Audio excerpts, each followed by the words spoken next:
Subscribe to Aavas today. Click on the bell icon for latest national and international buzzing news.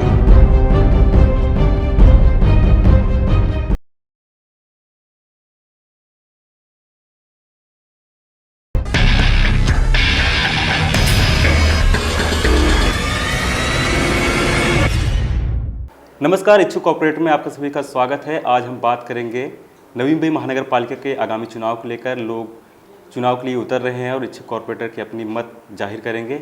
वहीं हमारे साथ प्रकाश ढसाल साहब हमारे साथ जुड़े हुए हैं। इनसे हम जानेंगे कि किस तरह से ये चुनाव में उतरेंगे। पहले तो हम इनके एजुकेशन के ऊपर बात करेंगे, किस तरह से इनका एजुकेशन रहा और किस तरह से नवी मुंबई में अपना वर्चस्व कायम किया है।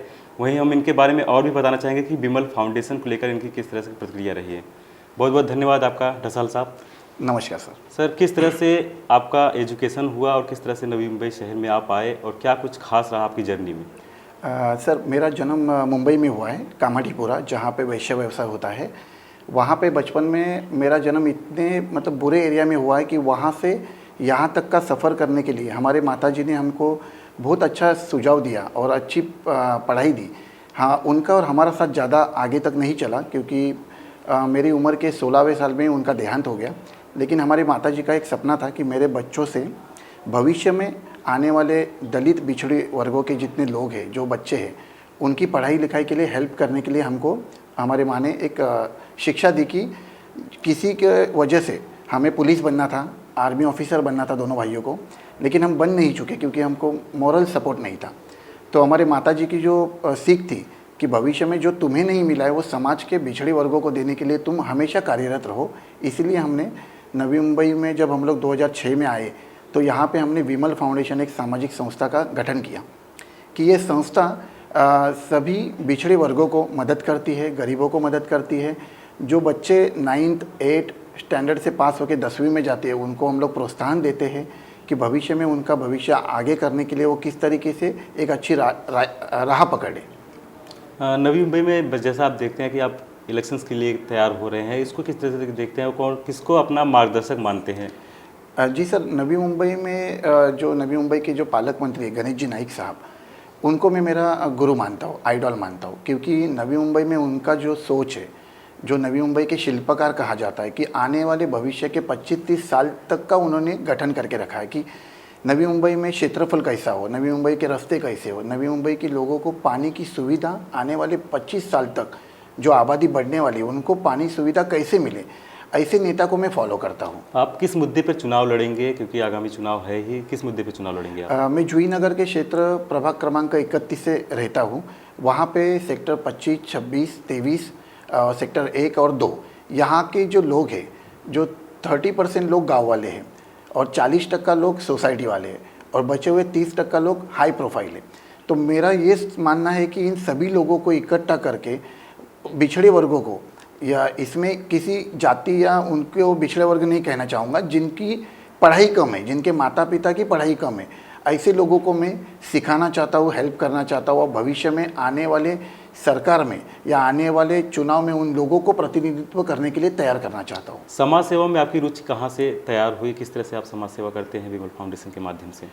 सर जी, मेरे भाई आकाश धसाला और मैं प्रकाश धसाला और मेरे साथ जुड़े हुए 40 लोग हैं जिन्होंने केटरिंग में, हमारा सबसे पहला बिजनेस था Akash and Prakash all catering boys supplier. तो हम लोग बम्बई से ये व्यवसाय शुरू किए। मानकुर, गोवंडी, चेंबूर, बैंड्रा, मुंब्रा, यहाँ के जितने भी बच्चे हैं जो 10वीं पास, 12वीं पास, जो एजुकेशन के साथ में पार्ट टाइम जॉब करते हैं, उनको हमने वेटर का जॉब दिया, जहाँ पे उन्हें सिखाया कि अदब से बात कैसे किया जाता है, 2 पैसा मिलता है, खाना मिलता है। वहाँ से उनकी सोच अच्छी राय, कहते हैं ना कि परिस एक पत्थर है, जिसको लोखंड को भी उसका स्पर्श हो जाए तो वो सोना बन जाता है। तो हमने वैसे लोगों को हमारे साथ जुड़ाया और उनको आज हमने इतना एजुकेटेड बनाया कि उसमें से 10-12 लड़के विदेश में काम कर रहे, वही कैटरिंग का 300-400 रुपया कमाने के बाद, क्योंकि उन्हें अच्छाई का राह मिल गया। तो उन्हीं लोगों को हम इकट्ठा करके विमल फाउंडेशन बनाए। कोकण हो गया, सातारा हो गया, कोल्हापुर हो गया, जहाँ पे अभी बीच में बाढ़ आई थी, या अपने कोकण में लास्ट 2021 में जो भूस्खलन हुआ था और जो चिपलून में नदी में बाढ़ आई थी, उन लोगों को हमने 2 ट्रक भर के नाश्ता, खाना, चद्दर औरत लोगों को साड़ी परकर ये हमने भेजा था। तो उसका जितना भी श्रेय है वो सभी विमल फाउंडेशन के कार्यकर्ताओं को जाता है कि जो किसी भी जाति पाति में न अड़े हुए समाज सेवा करना चाहते हैं और जो सोचते हैं कि मेरे घर में अगर मैं 20,000 कमाता हूँ तो उसमें से 5% मुझे समाज को देना है। क्योंकि मेरी जो माताजी थी उनका पढ़ाई बहुत कम था, लेकिन उनकी सोच ये थी कि हम जिस समाज में रहते हैं उस समाज का हम देना लगते हैं। तो हमारे पास अगर 100 रुपये आता है तो उसमें से 5 रुपये हम समाज के प्रति देना चाहिए, ये हमारी माताजी का सोच है। और उसी सोच को आगे करते हुए उनका जो नाम था विमल, उसी नाम को हमने आगे बढ़ाते हुए विमल फाउंडेशन एक सामाजिक संस्था नवी मुंबई में 2007 में उसका गठन किया। आज उसको 10-15 साल होते आया है और उसी का प्रयास करते करते हम यहाँ से राजनीति में भी आना चाहते हैं। तो सर, राजनीति में किस तरह से वर्चस्व रहेगा? आगामी चुनाव तो है नवी मुंबई महानगर पालिका के, आपका प्रभाग कौन सा है? क्योंकि वार्ड रचना हो चुकी है फाइनली अभी जी, तो किस तरह से आपका वर्चस्व रहेगा और किस पक्ष से? एक्चुअली मैं कहना चाहूँगा कि मेरे जो गुरु है सम्माननीय माजी महापौर जयवंत जी सुतार साहब, इनका हमें आशीर्वाद मिला है।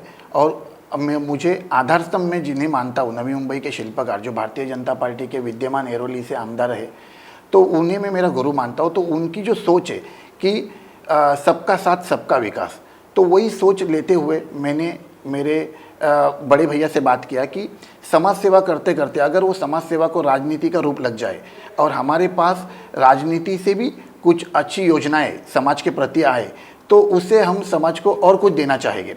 तो हमने ये सोचा है कि भविष्य में जो चुनाव जो होने वाले 2022 सितंबर में, तो हमारा जो प्रभाग है, प्रभाग क्रमांक 31 जो सेक्टर 23, 24, 25 और सेक्टर 1 और 2 मतलब नेरुल नोड में आता है, तो यहाँ के लोगों के लिए जो आरक्षण हुआ है शेड्यूल कास्ट, जहाँ से मैं बिलोंग करता हूँ और मेरी जो पत्नी है जो मराठा है तो ओपन कास्ट से, तो वो वहाँ से बिलोंग करती। तो मैंने मेरे पक्ष के नेताजी से और हमारे गुरु से ये विनती की है कि भविष्य में हम दोनों ही टिकट लेना चाहते हैं आपके आशीर्वाद से। और जो काम हम लास्ट 10-12 साल से पक्ष के साथ में और विमल फाउंडेशन के नाम से कर रहे हैं उसको बल देने के लिए और हमारा काम का जो बोलते काम के प्रति जो सौजन्यता हमने समाज के प्रति दिखाई है, तो उसका एक गुड फेथ देने के लिए हमारा पक्ष, हमारा नेताजी हम पे विश्वास रखे और हमें आगे बढ़ने के लिए शाबाशी देखे। मतलब आपकी डिमांड है कि 2 आपको टिकट मिलना चाहिए ताकि आप समाज सेवा को और भी बढ़ावा दे सकें। समाज सेवा कर रहे हैं जी सर। तो अगला कदम आपका क्या होगा इसको देखते हुए? अभी सर एक्चुअली हमारा विमल फाउंडेशन की तरफ से और हमारे नेताजी की तरफ से हमने ये सोचा है कि जुई नगर जो प्रभाग है वहाँ पे जितने भी कॉरपोरेटर आज तक हुए उनके माध्यम से उन्होंने अपना अपना काम किया। लेकिन मेरी एक सोच अलग है। मेरी सोच ये है कि नगर सेवक का काम वाटर गटर मीटर नहीं है, उससे उठकर भी वो समाज के बिछड़े वर्गों को जिनको कुछ पढ़ाई लिखाई के लिए कुछ माध्यम नहीं है, हम कहते हैं कि नवी मुंबई महानगर पालिका में ये मिलता है, पढ़ाई के लिए किताबें मिलती है, लेकिन वो किताबों तक पहुंचने का जो सफ़र है, कोई हमारे एरिया में ऐसे भी वॉचमैन है जिनका आधार कार्ड नहीं है, जिनका पैन कार्ड नहीं, जिनको एडमिशन नहीं मिल रहा है। ऐसी लोगों को, उनके बच्चों को 10वीं 12वीं में अगर एडमिशन नहीं मिलता है तो हमें उनके साथ जुड़ने का, सबका साथ सबका विकास ये बोलने का अधिकार नहीं है। तो मैं ये सोचता हूँ कि उन सभी लोगों को, फिर वो दलित हो, ब्राह्मण हो, मराठा हो, हर वर्गों के लड़कों को, लड़कियों को पढ़ने का, लिखने का, आगे बढ़ने का इच्छा है, उनको सपोर्ट करना हमारी नैतिक जवाबदारी है। और वाटर गटर मीटर ये छोड़ के मुझे समाज के प्रति एक ऐसी भावना, सद्भावना लाना है कि सबका साथ होना चाहिए और सबका विकास होना चाहिए। अभी मेरा एक प्रयास ऐसा है कि जुई नगर में प्रभाग क्रमांक 31 में जो बच्चे लोग अभी 10वीं 12वीं में पास हुए हैं, उन बच्चे लोगों का हर कोई अपने अपने ढंग से सत्कार कर रहा है। लेकिन विमल फाउंडेशन की सोच थोड़ी अलग है। मेरा एक टैगलाइन है, चला काहीतरी वेगळे करू, कुछ करो ऐसा जो दुनिया करना चाहे आपके जैसा। तो हम लोग इस समय 7 जुलाई को हमारा वर्धापन दिन है 15वां विमल फाउंडेशन का, तो सम्माननीय गणेश नाइक साहब के हस्ते हम लोग जुई नगर में प्रभाग क्रमांक 31 में 10वीं और 12वीं में जो बच्चे पास हुए हैं लेकिन 50% से कम, 50% से कम बच्चे जो पास हुए उनका ही मैं सत्कार करूँगा। मतलब runner up second number, first number के पीछे सब लोग खड़े हैं कि मेरा बच्चा पहला आया, उसका उद्घाटन हो, उसको गिफ्ट मिले, लेकिन सेकंड रनर अप को कोई पूछता नहीं है। तो उनको पूछने का काम विमल फाउंडेशन करेगी, उनको पूछने का काम हमारे नेताजी ने हम पे रखा है। तो हम ये सोचते हैं कि उन लड़कों लोग जो सेकंड आए, थर्ड आए, फोर्थ आए, जिनको 35% मिला, 38% मिला, उन लोगों में से कोई तो इंजीनियर बने। तो उनकी जो सोच है, उनको जो डेवलपमेंट करना है कि भविष्य में वो फर्स्ट कैसे आए, इसके लिए काम करने की मेरी इच्छा है। मतलब ये यूनिक सोच लाते कहाँ से आप लोग जब ऐसा सर काम जी करते हैं? कहते हैं ना कि हम पहले खुद में झांक के देखना चाहिए। मैं बहुत गरीबी से बिलोंग करता हूँ। मैं शिवड़ी दक्षिण मध्य मुंबई, जहाँ पे शिवड़ी के झोपड़पट्टी से मैं आया हूँ नवी मुंबई तक रहने के लिए। तो मेरी सोच ये है कि जब मैं 8वीं 9वीं 10वीं और 11वीं 12वीं में सिद्धार्थ कॉलेज में जाता था तो हम जुड़वा भाई है, बिना चप्पल के हम लोग ग्रेजुएशन किए हैं। तो मेरी सोच है कि जब आज का यूथ विदाउट मोबाइल फांसी ले रहा, आपने पढ़ा है बहुत सारे पेपर में आते हैं कि आज के बच्चे लोग हैं कि मुझे मोबाइल दो तो मैं पढ़ाई करूंगा। तो ये युग को मैं बताना चाहूँगी कि हमारा जो काल था जिसमें हम लोग 10 रुपया भी कमाते थे तो माता पिता को देते थे और फिर माता पिता हमें कुछ ला के देते थे, लेकिन आज का यूथ पैसा कमा रहा है, मोबाइल, व्हाट्सअप, ईमेल, चैटिंग, इसमें व्यर्थ हो रहा है, कोई गांजा नशाबाजी कर रहा है। तो इन सभी को रोकने के लिए कुछ अलग करने की सोच है हमारी। और भविष्य में मेरा ये सपना है कि अगर मैं कॉरपोरेशन में खड़ा रहता हूँ और मैं चुन के आता हूँ तो नवी मुंबई में जो बच्चे ड्रग्स के आहारी गए, जो नशाबाजी कर रहे, तो उनको सुधारने के लिए एक भवन हो जहाँ पे उनको स्ट्रगल करके भविष्य कैसा बेटर बनाया जाए, उसके लिए कुछ एक अलग से इमारत हो। क्योंकि देखा जाए तो बम्बई में या नवी मुंबई में देखिए अपना कर्नाटक भवन है, महाराष्ट्र भवन है, हर भवन अलग अलग है जो अपने अपने कास्ट से बिलोंग करता है, लेकिन बिगड़े हुए लड़कों को अच्छा बनाने के लिए भवन नहीं है। तो इसकी मैं डिमांड करना चाहता हूँ। मतलब जो नशा मुक्त जी केंद्र है टाइप का ऐसा जी बनाना जी चाहते हैं। जी तो मैं अब सीधा प्रभाग के ऊपर आता हूँ। आपके प्रभाग में मतलब जो विरोधी हैं, जी जिस एरिया से आप इलेक्शन लड़ने वाले, विरोधियों का किस तरह से वर्चस्व है वहाँ पर, क्योंकि आज का इलेक्शंस काफ़ी टफ होना, जी तो किस तरह से उसको देखते हैं आप विरोधियों को? जी सर, एक्चुअली कैसे है देखिए, हर इलेक्शन में साम दाम दंड भेद का उपयोग किया जाता है, इसे मैं नकारा नहीं सकता। क्योंकि अभी का भी आप अगर विधान परिषद का निवडणूक देखेंगे तो उसमें भी बहुत सारे लोगों ने पैसे का डिमांड करके इसका मत उसको, उसका मत उसको। लेकिन मैं दलित पैंथर के नामदेव दसाल, जिनका मैं पुतन्या हूँ, जिनका जो मेरे चाचा है, उनसे उनका खून हूँ, मैं पैंथर का आदमी हूँ। मतलब कहा जाए तो लड़ा देना, जो लड़ाई करना हमारे रग में है। तो मैंने और मेरे वाइफ ने, जो हम दोनों टिकट की मांग करें, तो हमारे नेताजी से, हमारे प्रभाग के सभी जनता से हाथ जोड़ के विनती है कि पैसा होने से ही चुनाव जीता जाता है, ये मैं वहाँ पे जीत के दिखाऊंगा बिना पैसे का। क्योंकि बिना पैसे के भी निवडणूक होती है और जो अच्छा कैंडिडेट है, अच्छे लोग हैं, आज भी समाज में अच्छे लोग हैं, सभी लोग पैसे के पीछे नहीं भागते। आज मेरे जूहीनगर में प्रभाग क्रमांक 31 में मैंने जितने भी इवेंट किए हैं लोगों के आरोग्य के प्रति, लोगों के पढ़ाई के प्रति, लोगों के कोरोना के प्रति, क्योंकि मेरे घर में पूरा कोरोना योद्धा का परिवार है। मैं आपको बताना चाहूँगा सर, मैं समाज सेवा करता था कोरोना में। मेरा जो पत्नी है वंदना दसाल, वो मिलेनियम अस्पताल में सिस्टर इंचार्ज है। मेरे जो भाई है ग्लोबल अस्पताल में अकाउंट डिपार्टमेंट में, मेरे 3 नंबर के भाई है विकास दसाल, वो महानगर पालिका में झाड़ू खाता में, उसकी जो वाइफ है वो तेरना में। तो हमारे घर के सभी लोग कोरोना में हर दिन काम पे जाते थे। हमारी सोसाइटी जो जूहीनगर में बिलोंग करती है, शुरुआत में ऐसा हुआ कि वही लोग हमसे बात नहीं करते थे कोरोना में, लेकिन हमने हिम्मत नहीं हारी।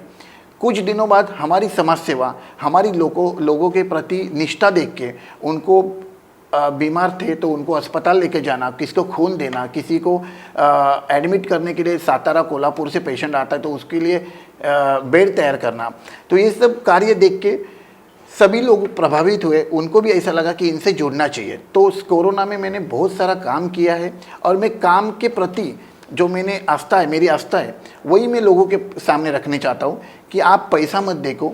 एक कार्यकर्ता जो सच्चा ग्राउंड लेवल का कार्यकर्ता है, उसकी जो सोच है, उसका जो काम करने का तरीका है, उसके ऊपर आप चुनाव का मतदान करो। मतलब आपका पूरा फैमिली बैकग्राउंड ही समाज सेवा से जुड़ा हुआ है और आप इसी समाज सेवा के मुद्दे को लेकर चुनाव में उतरेंगे? जी सर, एक्चुअली मैं आपको बताना चाहूँगा, मैं दलित पैंथर, मैं खुद बैकवर्ड क्लास का हूँ, मेरा हिंदू महार कास्ट से आता हूँ और मैं कहना चाहूँगा कि मैं बाबा साहब की औलाद हूँ। मैं जिन्होंने संविधान बनाया, भारत रत्न महाकारुण डॉक्टर बाबा साहब अम्बेडकर, जिनकी सोच लेके मैं आगे बढ़ना चाहता हूँ। मेरी माताजी की ये सोच थी कि मेरे बच्चे आगे बढ़े, जिनका एक सपना था कि मेरे बच्चे कॉरपोरेशन में लड़े, बाद में एमएलए बने और अपने देश का जो संविधान बाबा साहब ने बनाया है, उस संविधान में जितने भी क्लॉजेस है, जिसका आज कोई किसी जगह पे दुरुपयोग हो रहा है, उसको रोको। क्योंकि बाबा साहब का संविधान सर्वश्रेष्ठ है और वो सर्वश्रेष्ठ कैसे रहा जाए, उसके लिए मैं काम करना चाहता हूँ। मतलब लोगों को क्या गुजारिश करना चाहेंगे, जो आपके पब्लिक है वहाँ के, जो आधा गांव वाले हैं, आपने जैसे बताया कि बिल्डिंग्स है, टावर्स है, तो किस तरह की पब्लिक से आपका अटैचमेंट है? सर जी, मेरा कहना क्या है कि मैं दुख में लोगों के साथ खड़ा हूँ, मैं सुख में नहीं जाता।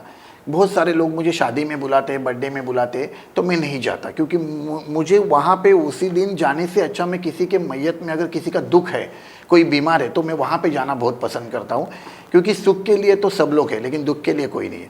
तो मैं जूही नगर के लोगों के साथ में मेरा आज 16 साल से अटैचमेंट है। फिर वो गाँव वाले हो गए, ठाकुर, बोहिर, पाटिल, गुरव, जितने भी गांव वाले हैं, या बिल्डिंग वाले हो गए, या फिर झोपड़पट्टी वाले हो गए, तो जितने भी लोग हैं, इनको मैं सभी को एक ही नज़रिया से देखता हूँ। उनको पता है प्रकाश भाऊ क्या चीज़ है, वंदना ताई क्या चीज़ है, और दसाल परिवार क्या चीज़ है। आज भी हमारी किसी के भी प्रति मैं ये सोचता हूँ कि हम, जैसे साईं बाबा, मैं साईं बाबा की बहुत बड़ा भक्त हूँ। बाबा कहते हैं कि आप एक कदम मेरी तरफ चलो, मैं 10 कदम आपकी तरफ चलूँगा। तो मेरा 1 कदम नहीं, 10 कदम में चल चुका हूँ। बाकी सब समाज है, जनता है, जनता जनार्दन है, वो अच्छे का जो ताज है वो पलट सकती है। और मैं शिवाजी महाराज का बहुत बड़ा भक्त हूँ। आज शिवाजी महाराज हो गए, बाबा साहब अम्बेडकर हो गए, लोकमान्य तिलक हो गए, बाद में नेताजी सुभाष चंद्र बोस हो गए। इन्होंने बहुत छोटी सी शुरुआत करके, महाराज ने अपना छोटा सा आरमार लेके, मावले लेके एक हिंदवी स्वराज की स्थापना की। उस तरीके से अगर मैं इनका वंशज हूँ, उनके महाराष्ट्र में हूँ, तो मुझे मेरे जनता पे विश्वास है। वो शिवाजी महाराज, बाबा साहब अम्बेडकर, लोकमान्य तिलक, और जो हमारे राजा छत्रपति शिवाजी महाराज, राजा छत्रपति शाहू महाराज है, माता सावित्रीबाई फुले है, माता रमाई है, इनकी सोच पे चलने वाला मैं जो कैंडिडेट हूँ, उसके पीछे अपना एक बच्चा समझ के, एक पिताजी समझ के मेरे पीछे वो लोग ज़रूर खड़े रहेंगे। एक सवाल मेरा ये है कि मतलब विमल फाउंडेशन से आप मतलब 10 साल से समाज सेवा कर रहे हैं जी। तो विमल फाउंडेशन जो फंड आते हैं कितने % पब्लिक में लेते हैं और कितने % आप अपने पास रखते हैं? सर एक्चुअली मेरा कैसा है, मैं पब्लिक से फ़ंड नहीं लेता।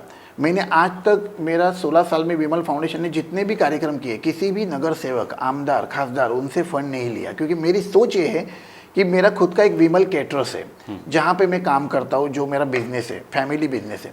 वहाँ पे मैं मान लो मैंने 1 लाख रुपया कमाया, तो मैं 50,000 मेरे बाल बच्चों को रखता हूँ, क्योंकि हर किसी की नींव, बुनियाद उसकी फैमिली है। अगर फैमिली मजबूत है, सुखी है, तो मैं सुखी, और मैं सुखी हूँ तो मैं समाज के लिए कुछ कर सकता हूँ। तो मैं उसमें से 50,000 जो मैं कमाता हूँ वो मेरे परिवार को देता हूँ, और 50,000 मैं विमल फाउंडेशन को देता हूँ। और ये सोच वाले जितने 40 मेरे कैटरिंग के वेटर थे, जो आज बड़ी बड़ी पोस्ट पे है, वो मेरे लिए फंड इकट्ठा करते हैं कि भाई प्रकाश भाऊ इतना अच्छा काम कर रहे हैं, सातारा में कर रहे हैं, कोल्हापुर में कर रहे हैं, कोकण में कर रहे हैं, चलो उसके पीछे खड़े रहेंगे, एक दोस्त, एक यार, एक भाई समझ के, और वही पैसा हम लोग समाज के प्रति खर्चा करते हैं। मतलब आप चुनाव लड़ रहे हैं जी, तो पब्लिक से आप मिलते हैं तो उनका कैसा रिस्पांस रहता है? मतलब पब्लिकली जब आप मिलते हैं, समाज सेवा तो आप कर ही रहे हैं जी, लेकिन जब पब्लिकली मिलते हैं तो उनका कैसा रिस्पांस रहता है कि प्रकाश भाऊ चुनाव लड़िए आप, ऐसा कुछ रहता है? एक्चुअली सर, मैं देखो, खुद की प्रशंसा मैं खुद के मुंह से नहीं करना चाहूँगा। मैं कहता हूँ कि नेकी करो, दरिया में डालो, गिनो मत। मैं ये सोचता हूँ, आज तक मैंने किया है, जो अच्छा काम किया है वो समाज ने देखा है, बाकी समाज की मर्जी। क्योंकि यहाँ पे क्या होता है, हमें 2 इंसान अच्छे मिलते हैं, 4 इंसान बुरे मिलते हैं। तो 2 इंसान जो अच्छे मिलते हैं, उनकी सोच को लेके आगे बढ़ना है। क्योंकि जो मैं ये सोचता हूँ कि बुरा करने वाला इससे बहुत लाख गुना अच्छा है उसको माफ़ करने वाला। और आज तक जूही नगर में जो मेरा प्रभाग है, वहाँ पे मेरे जो कार्य है, फिर वो मेडिकल कैंप हो, आरोग्य शिविर हो, अवयव दान हो, मेडिकल का अपना एजुकेशन लोन हो, या फिर सोशल वेलफेयर हो, या फिर कोई नाट्य एड्स जन जागृति मुहिम हो, या फिर किसी लोगों के लिए एक चित्रपट या महिलाओं के लिए उनका सम्मान हो, इस तरीके के बहुत सारे इवेंट मैंने अभी तक, अगर मैंने गिन चुन के एक 75 इवेंट एक लास्ट 10 ईयर में किए हैं। इतने तो वहाँ के लोकल कॉरपोरेटर ने भी नहीं किए। मतलब मैं मेरे इवेंट गिनाना नहीं चाहता, मैं ये कहना चाहता हूँ कि मेरे पीछे मेरे जितने भी वेल विशर है, उसमें कोई विरोधी पक्ष के भी है, मैं उनका नाम नहीं लेना चाहता हूँ, लेकिन मेरे दोस्त हैं जिन्होंने मुझे ये कहा है कि प्रकाश भाई इस समय आप ज़रूर लड़िए, आपकी पत्नी आपके लिए, हमारे दरवाजे खुले हैं, आप लड़ना चाहते हो आप लड़ो, हम आपके पीछे हैं। तो मैं मेरे नेताजी से यही और जनता से यही कहना चाहूँगा कि हमने आज तक समाज के प्रति, आपके प्रति एक निष्ठा रखी है, तो उसका फल हमें आप ज़रूर दीजिए। मतलब समाज सेवा में उतरने के लिए आपने 2-3 अहम मुद्दे को उठाया है, जैसे एजुकेशन हो गया, नशा मुक्ति हो गई और गार्डन के मुद्दे को उठाया है। जी। इसके अलावा भी और कोई मुद्दे हैं आपके पास? सर, जूही नगर का जो विकास हुआ है, अब मैं तो ये सोचता हूँ कि जूही नगर हो या नवी मुंबई का हर कोई इलाका, वहाँ का कॉरपोरेटर जो है वो हर कोई बारीक सारीक मुद्दे से वाकिफ़ हो। अभी मैंने अभी हाल ही में आपसे कहा कि जूही नगर में है ना गार्डन बहुत कम है। अभी जूही नगर की जो लोक संख्या है, जो पॉपुलेशन है वो 10,000 के ऊपर है, 10,000, 30,000, 40,000 के आसपास है। तो उन लोगों के बच्चों के लिए गार्डन बहुत कम है, और जो गार्डन है वहाँ पे प्राइवेट सेक्टर के स्कूलों ने कब्जा किया है। तो उनके कब्जे से उन गार्डन को निकालना, ये सबसे बड़ा अहम मुद्दा है। दूसरी बात, वहाँ पे जो नाला है, गटर है, उसको अंडरपास करके वहाँ पे अगर हम सोच सके गार्डन, नाना नानी पार्क बनाए, तो लोगों को और ज्येष्ठ जो बूढ़े लोग हैं, या भविष्य में हम भी बूढ़े होने वाले, तो हमको वहाँ पे ज्येष्ठ नागरिक विरंगुला केंद्र बन सके। क्योंकि बहुत सारी सोसाइटी में बच्चों को खेलना अलाउड नहीं है, और बच्चे रास्ते पे खेलते एक्सीडेंट हो जाता है, तो उसकी जवाबदारी माता पिता जॉब पे रहते हैं। हर कोई अपने बच्चों के पीछे केयर टेकर तो नहीं लगा सकता। तो ये हमारी सोच है कि यूथ, अभी हमारे भारत के पंतप्रधान जो है मोदी जी, उनका आज ही 21 जून को जो योगा डे हम लोग सेलिब्रेट करते हैं, तो योगा एक दिन करके मतलब नहीं है। उसके लिए अगर हमें गार्डन मिले तो हम वहाँ पे योगा का टीचर बिठाए, और हर बच्चे को, बूढ़े को, महिलाओं को योगा हर दिन सिखाए, जिससे यूथ हमारा फिट रहे और भविष्य में आगे उनमें से ही कोई मोदी जी बन जाए। क्योंकि अगर भारत का पंतप्रधान चाय वाला अगर मोदी सरकार बन सकते, तो मेरे जैसा झोपड़पट्टी में रहने वाला नवी मुंबई का मेयर तो जरूर बन सकता है। ये मेरी सोच है। मतलब चुनाव में उतरने के लिए आपने किस तरह का टारगेट्स बनाया है ताकि जो विरोधी हैं उनको आप अव्वल देख पाए? सर, टारगेट तो ऐसा कुछ नहीं है। मेरी सोच ये है कि आपका काम, यही आपके लिए सबसे बड़ा मतदान का काम करेगा।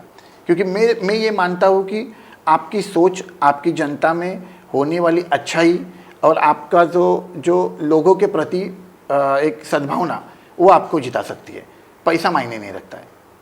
तो लोगों को क्या कहना चाहेंगे, जो आवाज़ टुडे के दर्शक हैं, उनको क्या कहना चाहेंगे आप अपनी तरफ से फाइनली? मैं आवाज़ टुडे के सभी दर्शकों को हाथ जोड़ के एक विनती करना चाहूँगा कि भविष्य में जो नवी मुंबई महानगर पालिका के निवडणूक जो इलेक्शन होने वाले हैं, वहाँ से जूही नगर प्रभाग क्रमांक 31, वहाँ से मैं, मेरी पत्नी सौभाग्यवती वंदना प्रकाश धसाल, जो ओपन कैटेगरी से लड़ना चाहती है, और साथ में मैं शेड्यूल कास्ट से प्रकाश चंद्रकांत धसाल, मैं लड़ने के लिए इच्छुक हूँ। हमारे नेताजी, जिनसे मैं दरख्वास्त करता हूँ, और यहाँ की जनता से, कि वो मुझे अच्छे मतों से जीतने के लिए, और एक अच्छा एजुकेटेड कैंडिडेट जिसकी सोच समाज के प्रति, जो गरीबी से, झोपड़पट्टी से उठकर आपकी हाई सोसाइटी तक का, मतलब वाटर गटर मीटर को छोड़ के आपके बच्चों के भविष्य के लिए कुछ करना चाहता है, ऐसे एजुकेटेड कैंडिडेट के लिए कुछ सोचे, और मुझे भारी मतदान से जीतकर आने के लिए हेल्प करे, ये मैं सभी जनता से रिक्वेस्ट करना चाहतो। मी सर्वप्रथम मला या चॅनलवरती बोलवण्यासाठी ज्यांनी मला सहकार्य केलं, असं आवाज टुडे चॅनलच्या सर्व प्रतिनिधींचं मी मनापासून आभार व्यक्त करतो, आणि समस्त नवी मुंबईकरांचा आभार व्यक्त करतो की ज्यांनी मला ह्या प्लॅटफॉर्मवरती येण्यासाठी सहकार्य केलं। आणि त्यांना मी हात जोडून पुन्हा एकदा विनंती करतो की भविष्य कालखंडामध्ये तुम्ही अतिशय हुशार आणि योग्य दर्जाचा एक उमेदवार निवडून द्या। मी म्हणत नाही तुम्ही मलाच निवडून द्या, पण जो कोणी उमेदवार तुम्ही निवडून द्याल त्यांनी या समाजाचं सेवा केली पाहिजे, अशी माझी आपल्या सर्वांना हात जोडून विनंती है। धन्यवाद। जय हिंद, जय महाराष्ट्र, जय भीम। नवी मुंबई महानगर पालिका का आगामी चुनाव है और प्रकाश धसाल साहब बड़े ही दमखम से उतरने वाले हैं चुनाव में, और 2 कैंडिडेट उतारेंगे, ऐसी उनकी मांग है। अगले मेहमान के साथ हम फिर से मिलेंगे। धन्यवाद।